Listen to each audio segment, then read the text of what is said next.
Hi guys, and welcome to your daily tarot reading for Sunday, the 21st of February 2021. Thanks for joining me. I'm going to use the Alice in Wonderland Tarot for today's reading.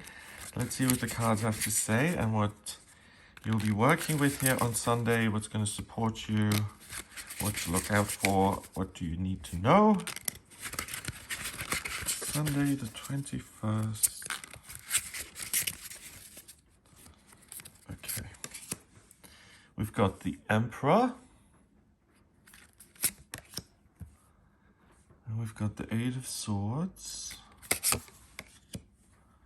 And Judgment. Oh, okay. That's really interesting. So, the story here is a clear one.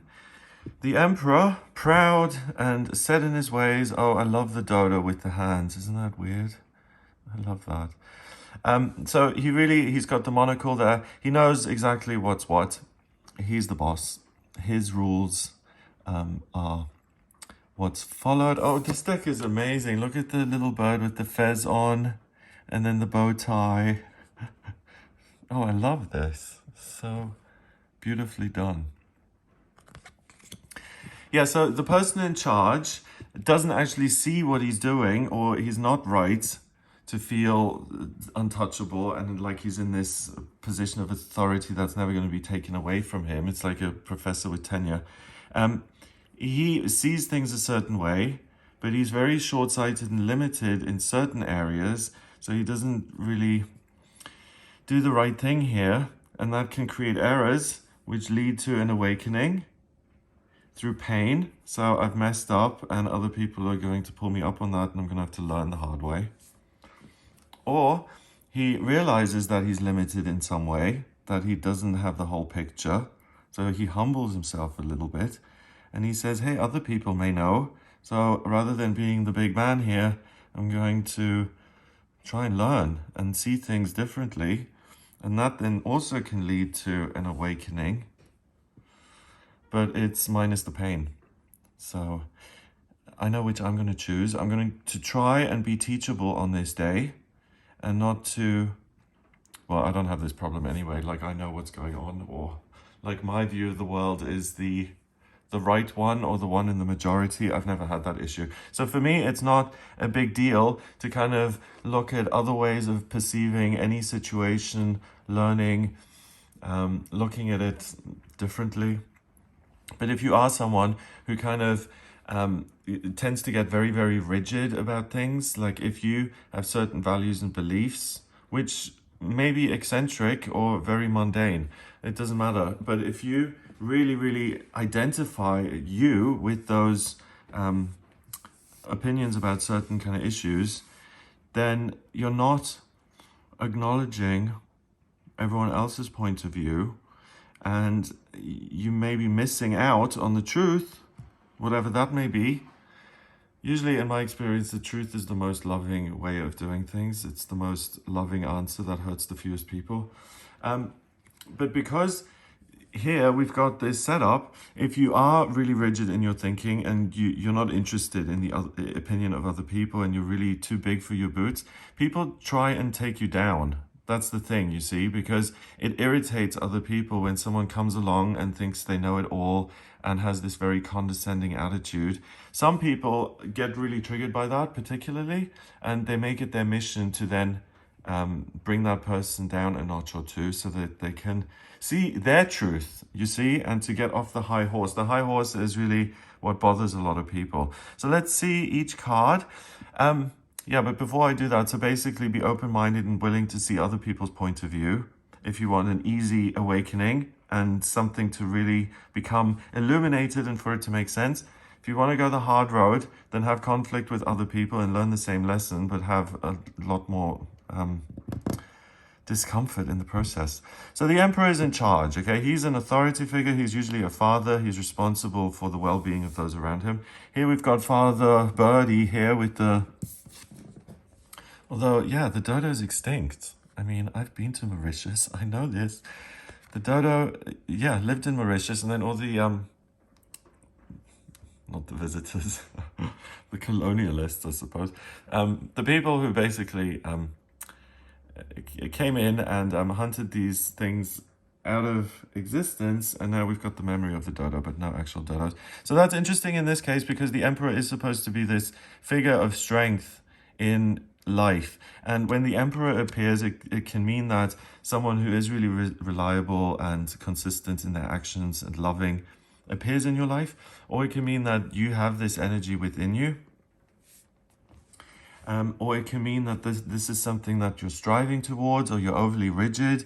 Here, being overly rigid and refusing to adapt, I suppose, although that's not really fair to the dodo, I'm blaming the dodo for its own extinction. It's not its fault, it couldn't fly. But this is an example that if you don't become a little bit more pliable, especially in your views and opinions on things, then that's not going to go in your favor, and something's going to come to an end. Either your ability to control the situation, or if you have some, really kind of harebrained views on things, and you go on national television and someone interviews you and you make a fool of yourself because you've just parroted someone else's opinions, that then, because you didn't see the public's kind of reaction to that, would dethrone you, and the authority would be gone, because then the public perception of you would be, this is not someone to look up to, this is someone who doesn't know what they're talking about. So just an openness and a willingness to see things from a variety of perspectives is really important, because each one of these birds is going to see things differently. And each one of these are kind of still around. So they may look silly and they may look dressed up, but they're the ones who are going to be left to figure it out for themselves.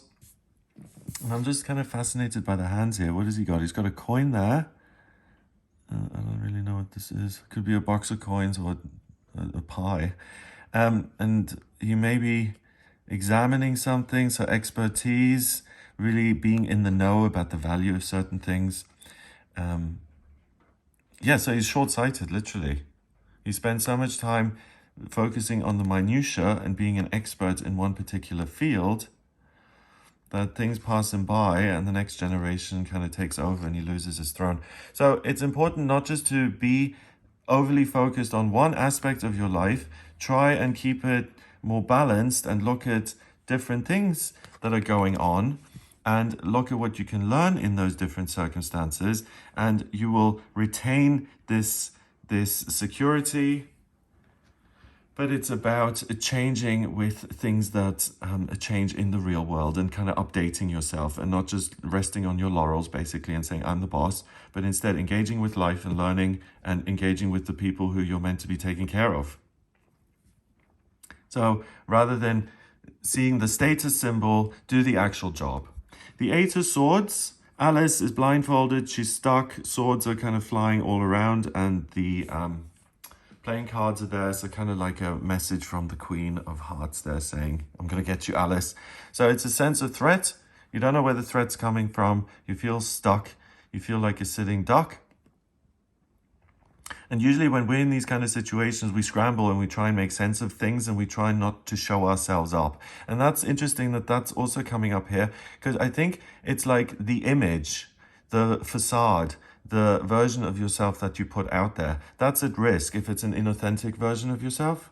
If it's a true reflection of yourself, then that's fine, and you don't have to overcompensate. If you're not pretending to be someone else and you don't know something, then you can just say, I don't know. And it's no skin off your nose, really. But if you're pretending to be the expert and someone threatens that, it can really make you scramble and pretend to be something you're not, and then things fall apart. Because usually when people are scrambling, they make a mistake and other people notice. So that's not really rocket science. No one is perfect. No one person is an encyclopedia of all knowledge. No one person's ideas and views on things are absolute. So it's really important not to see yourself as that. You're not a tyrant, so don't pretend like everything you think is absolutely on point. It isn't. And also give other people the benefit of the doubt. Maybe if you show them that they're incorrect, you can save them the pain and the trouble, and they can learn for themselves. So look out for that tendency in yourself to become overly rigid and blinkered in your point of view. And if you see other people doing it, one, give them the benefit of the doubt and don't immediately point the finger. And second of all, offer to open their eyes to whatever they're not seeing. And then once you can see and move, then it's easier to dodge the swords and the threat level goes down. So don't react by pretending you're untouchable. React by being honest and saying, I don't know, I'm willing to learn. That willingness to learn then opens things up and you get what you're looking for. And something does make sense and you are enlightened. But if you go into denial, a river in Egypt, then you will have conflict with other people. So either they'll perceive you as condescending and they'll want to get you off your high horse, or you don't know what you're talking about and you're pretending to because you don't want to lose face. And they sense that and they're going to like, we're going to expose. And that will teach the lesson that you can only be yourself and try and be as honest as possible, which isn't really, I mean, if it's the first time you're learning that lesson, it's a very important lesson to learn. But if you have learned the lesson, really, it's not one you have to learn over and over and over again. It's just something you have to pay attention to, that you don't slip into old behaviors or behaviors that you tolerated when you were younger. So instead of being honest, just panicking and lying about it and trying to get away with it. Don't go back into doing those things. They will hurt. So number-wise, we've got 4 and 8 is 12. And 20 is 32.